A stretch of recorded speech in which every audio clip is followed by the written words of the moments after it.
Para mí es un privilegio que esté aquí en el estudio, sobre todo en la coyuntura que estamos viviendo. Beata Wojna, ella es profesora de Relaciones Internacionales en el TEC de Monterrey, embajadora de Polonia en México, bueno, ex embajadora de Polonia en México, pero diplomáticamente se dice embajadora. Bienvenida. Buenas tardes, Rodrigo, un gusto estar aquí y un saludo grande a tu audiencia también. Pues muchas coyunturas. Por un lado, pues hablar del Brexit, por el conocimiento que tienes, Beata, en temas europeos, pero me interesaría más también hablar de tu visión de México, porque estamos viendo muchas transformaciones y pues justamente el análisis que pones, sobre todo viniendo de Polonia, un país que durante una época hasta 1989 pues atravesó un proceso de estar en un régimen no de libre mercado, de socialismo, de cierto autoritarismo, y pasar a uno de libre mercado, y hoy en México pues es interesante ver lo que está ocurriendo. Sí, la verdad es que el mundo está totalmente revuelto, se podría decir, y prácticamente no hay país donde no pasen acontecimientos que nos sorprendan y que se salgan de lo normal, de lo habitual, de lo que hemos visto, hemos vivido. En el caso de Polonia, efectivamente, es un país que ha vivido el comunismo durante 40 años. Yo viví el comunismo durante 17 años, o sea, desde cuando nací hasta prácticamente el año 89. Entonces, una experiencia muy interesante, muy enriquecedora, obviamente desde ese punto de vista y desde esa perspectiva del tiempo que ya pasó, y afortunadamente ya, digamos, el comunismo ya no existe en Polonia. Es un país de mercado libre, una democracia con sus problemas, obviamente, como muchos países, pero en los términos económicos, si nos fijamos en Polonia, es un país con un crecimiento actualmente de casi 5%, o sea, uno de los que más crece, de hecho, en la Unión Europea. ¿Cómo se llegó a eso? Pues sangre, lágrimas y esfuerzo, se podría decir. Mucho que además sufrimiento. Se cumplieron el año pasado, a propósito del aniversario número 100 del fin de la Primera Guerra Mundial, el aniversario 100 justamente de la independencia, de Polonia. De la independencia después de 123 años de pues no existir en el mapa político de Europa. Entonces la historia sí marca mucho y marcó mucho, digamos, a Polonia, y la está marcando en la actualidad, pero por otra parte también pues los polacos están intentando ver un poco el futuro y ajustarse a los nuevos tiempos, o sea, nuevos tiempos que obviamente es la lucha por el poder por una parte, pero sobre todo es la lucha por el poder económico y por innovación, por ajustarse a esos nuevos cambios de inteligencia artificial, de mundo digital, etcétera, etcétera. Es un desafío para todos los gobiernos, no cabe duda. Como dije, en Polonia pues hay también confrontaciones muy fuertes. Recientemente un acontecimiento muy triste, el alcalde de la ciudad Gdańsk, ahí donde nació el movimiento Solidaridad, fue asesinado en un acto público, en pleno escenario, por un convicto de 27 años que la acusaba de que por él pasó varios años en la cárcel. No se acusa, se puede decir, al partido gobernante de ese crimen, pero la verdad es que hay mucha violencia verbal en las redes, hay mucha violencia, mucha confrontación en la sociedad polaca por temas políticos, por temas históricos, y la verdad es que la responsabilidad del gobierno en general es pues tranquilizar la situación, ¿no? Claro. O sea, no generar confrontación, sino más bien buscar consensos, buscar pues que todos vayamos a una dirección correcta pues para toda la población, todos los ciudadanos. Y es interesante porque hay simetría entre esta polarización que describes en Polonia con lo que está ocurriendo, por ejemplo, en México, ¿no? Si uno observa justamente en redes sociales, tú lo has experimentado en los últimos días, pues hay muchísima polarización y enfrentamiento a propósito justamente de las divisiones, y esto que mencionas, pues la responsabilidad de los líderes, también lo vemos en Estados Unidos y en prácticamente todas las geografías, pues hay de dos, ¿no? Tratar de generar consensos. Ahí está el presidente de Francia, Macron luchando también por sobrevivir, decir, exactamente. En Reino Unido, y acá en México, ¿cómo estás viendo las cosas? Porque yo creo que aporta muchísimo. Solemos vernos demasiado el ombligo en México y pensar que el horizonte se acaba en el abastecimiento de gasolina, etcétera, pero ver a México con una perspectiva global siempre resulta muy útil. O sea, yo creo que las comparaciones en general, aunque nos parezca que a veces son dolorosas, sirven mucho porque nos permiten vernos un poco, no solamente en nuestro propio espejo, pero en el espejo del otro, ¿no? O cómo van los otros países. En ese sentido, yo creo que en México sí hay una polarización que estamos viendo muchísimo. Es un fenómeno global, o sea, no es solamente México, es uno de los países que lo experimenta. Las redes sociales han convertido en un nuevo canal de comunicación en ese sentido.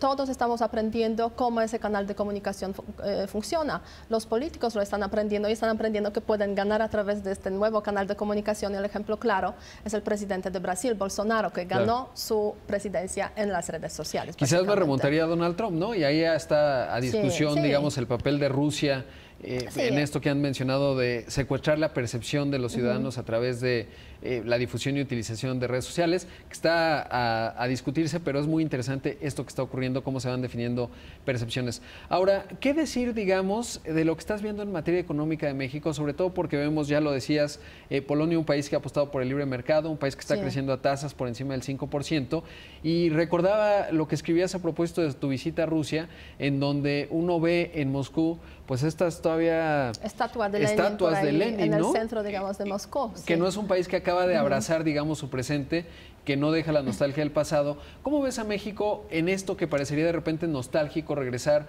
a otros modelos en donde el Estado tiene una participación muy grande dentro de la economía? Sí, o sea, México es un país que aparentemente hizo su transición, su transformación. Hace ya algunos años y ahora aparentemente estamos en una nueva fase de la cuarta transformación. La verdad es que las soluciones del pasado no funcionan en el presente. O sea, es bueno reconocer lo que vivimos en el pasado. Hay que recurrir a la historia, no cabe duda, para explicar varios fenómenos del presente, pero las soluciones del pasado básicamente no funcionan. Y si no vemos el futuro, nada va a cambiar. Se podría hablar mucho sobre México. Es un país, yo diría, encantador en muchos sentidos, un gran país, gran economía, con grandes perspectivas, posibilidades, pero un país también que enfrenta, no cabe duda, varios problemas. O sea, los fundamentales: inseguridad, corrupción, falta de educación o mala educación. A mi modo de ver, son tres problemas fundamentales que habría que, pues, solucionar para quitar todos esos lastres que están amarrando a este país e impidiendo que crezca lo suficientemente. En el tiempo que llevas en México, ¿cómo ves la velocidad? Porque cuando uno platica, por ejemplo, con presidentes de empresas, pues claramente México es un país interesante, mediano desde un punto de vista demográfico, un país que tendría que ser una de las 10 principales economías si lo vemos por PIB, pero viviendo lo que viviste en Polonia y esta transición, ¿cuál es la velocidad que ves en México? Es decir, ¿es lenta? ¿Somos cíclicos y regresamos? Sé que es una pregunta compleja, pero ¿cómo lo ves? Comparándolo con Polonia, el crecimiento es lento. Y si tomamos en cuenta el punto de partida, el año 89 en Polonia y 89 en México, PIB per cápita en los dos países, México tenía más o menos $8,000 por persona, Polonia más o menos algo similar o quizás un poquitín menos incluso, ¿no? Ahora PIB per cápita medido por de acuerdo con el poder adquisitivo en Polonia son $25,000, en México son como $15,000, $17,000. O sea, se puede decir que hemos partido del mismo punto en cuanto a quizás el PIB per cápita al menos, aunque no cabe duda que las economías muy diferentes y las posiciones geográficas y Europa, etcétera, muy diferentes, no cabe duda. Pero yo veo que sí, que México está creciendo de forma demasiado lenta y lo más importante, no está reformándose lo suficiente como para tener ese crecimiento tan grande que podría tener. Es un país mucho más grande que Polonia, no lo olvidemos. O sea, Polonia tiene apenas 38 millones de habitantes, México son 120 millones, ya ni hablar del territorio, ¿no? O sea, las posibilidades de que en 10 años México o 20 años México sea entre las 10 primeras economías del mundo son muy altas. El tema es cómo hacer para llegar a esas 10 primeras economías del mundo, pues reformando el país, eliminando los lastres que están pesando sobre la economía de este país, eliminando las viejas estructuras. El tema de los sindicatos es un tema eterno que pues por ahí estamos viendo desde hace muchos años, ¿no? Yo creo que ahora pues la nueva administración, no cabe duda, tiene una gran oportunidad para empezar esa nueva etapa. Hay mucha expectativa. Yo creo que